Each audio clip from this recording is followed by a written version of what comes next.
Hello everyone, I'm happy to be playing for you. I'm in my practice studio. I can guarantee that there's not a single book in this room that isn't about music. And I've read most of them. Anyway, I'm going to start off playing a piece by one of the really important guitar composers, Fernando Sor, whose dates are very similar to Beethoven's. He was born 8 years after Beethoven in 1778, and he lived maybe 10 years after Beethoven died, and he lived into the 1830s. He was called the Beethoven of the guitar, but he really loved Mozart. He was called the Beethoven of the guitar because he really expanded the possibilities of the guitar, which was a pretty new instrument at that time. So let me just show you how this works. This beautiful piece that almost sounds like a string quartet. First violin, second violin and viola, and a cello, which luckily is often on open strings. Not always though. Okay, so this is a etude, Andante, Opus 6, number 12 by Fernando Sor.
So I put this program together, sort of inspired by what we've all been going through. And I've played it now a few times online, which has been interesting to get used to. And one of the first things I thought of was that this felt like we were almost in a medieval era with the plague. And it made me look to some medieval music. And the wonderful thing about the guitar is it can play almost anything. And it's such a neutral instrument. I've played music from Japan. I've played music from India. You know, you can. It's amazing what a chameleon the guitar is, more than I think many instruments are. So this is a suite of medieval music that I put together. It starts with 13th century music by one of the great troubadours, Theobald I, who was the king of Navarra.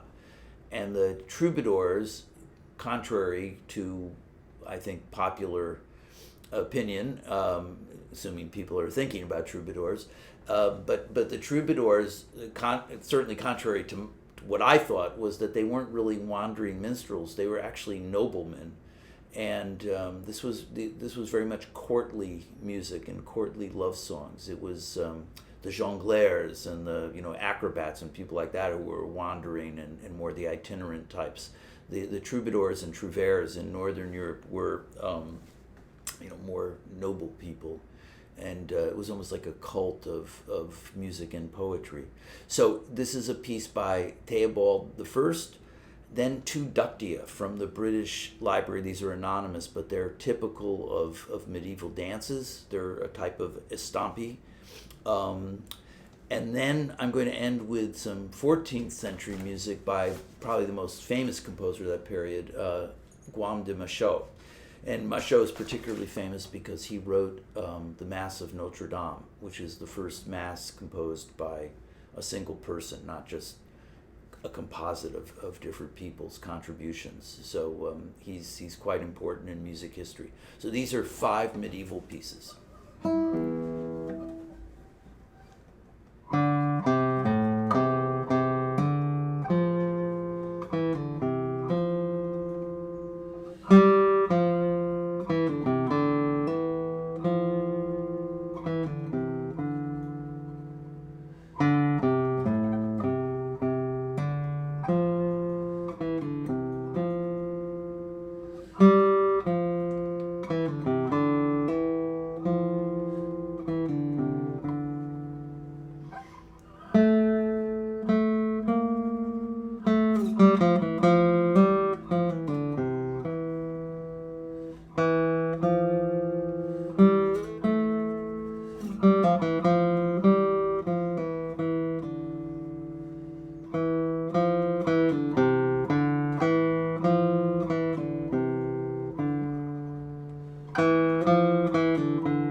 The next piece on the program is the first cello suite by Bach. And I must say that when we were sent home from the university where I teach, and all of a sudden we're quarantining,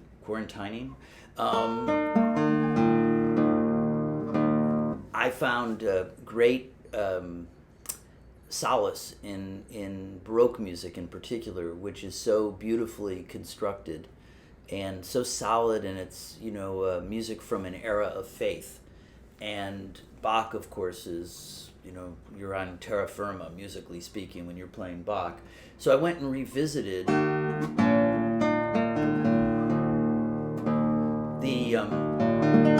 some of the cello suites that I had arranged of Bach. Bach himself arranged his fifth cello suite for the lute, so he gave us a wonderful model for playing this music on the lute or the guitar, and I tried to follow his model in doing my arrangements, but I published them 20 years ago, and I was really happy to go back now with a fresh perspective and make some really good improvements, I think, just little details.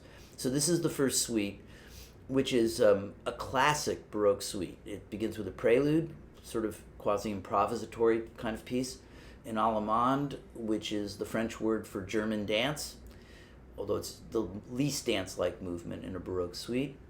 Then a courante, in this case an Italian corrente, which is a running dance, a sarabande, which is basically from Spain and became the slowest, most thoughtful part of a Baroque suite. Two minuets, back to France again, regional French dances originally. And then finally a gigue, which is French for jig, which is from the British Isles, literally like an English or a Scottish or an Irish jig. So this is the first cello suite of Bach, and from what I just said, you can tell that these suites are like almost a snapshot of Europe in the 18th century. It's really a little bit of the various parts of, certainly of Western Europe, that became the nucleus for the classical Baroque suite.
A few years ago,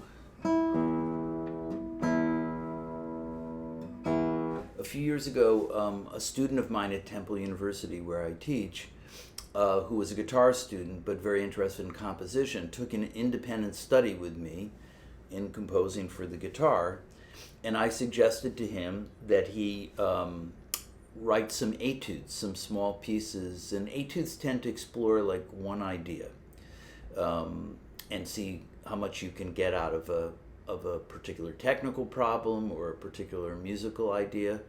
But it's this idea of a kind of a concentrated, relatively small piece. And I thought, well, I should practice what I preach and write myself a little set of etudes, which I had never really done. And I decided to limit myself to modes. And this ties in with the music I played earlier, the medieval music, because before we got our standard scales, for instance, the major scale, there were many variants or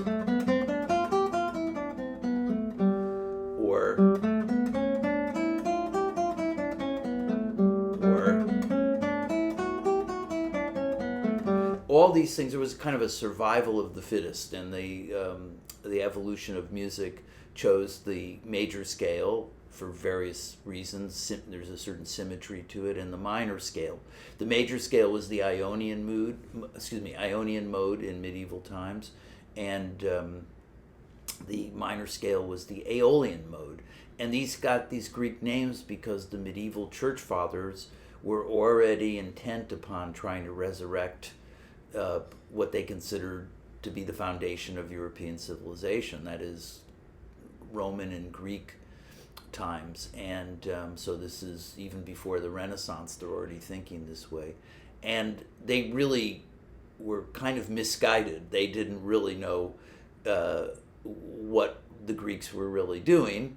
We still don't know, I don't think, that much, but we know it wasn't what the church fathers were thinking. Nonetheless, these modes are wonderful, and it's related to the word mood, and each mode has its own kind of quality to it. Like Indian ragas are all in modes, and they're for different times of day and all that.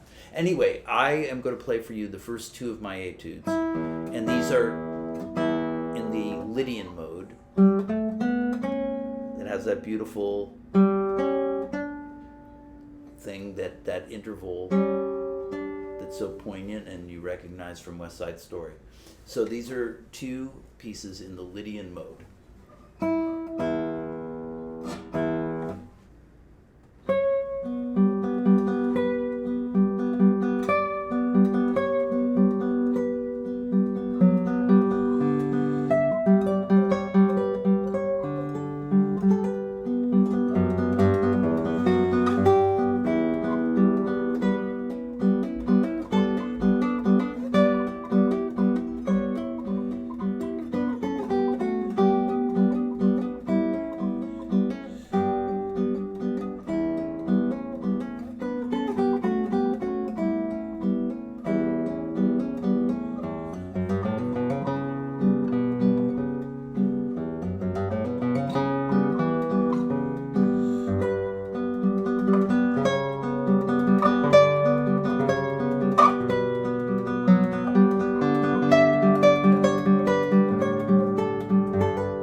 And finally, I'm going to play a piece by a wonderful Paraguayan composer for the guitar, Agustín Barrios.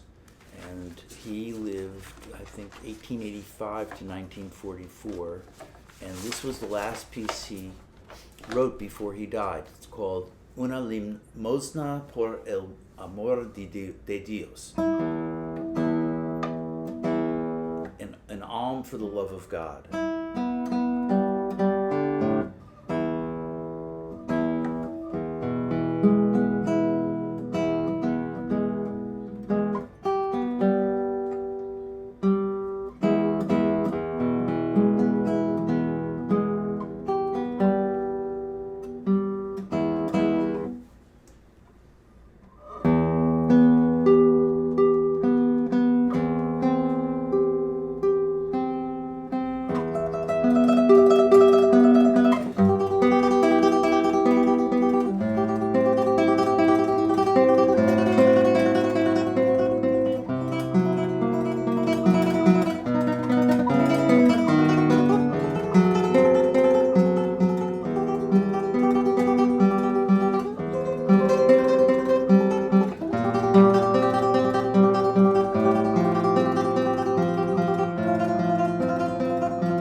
Thank you.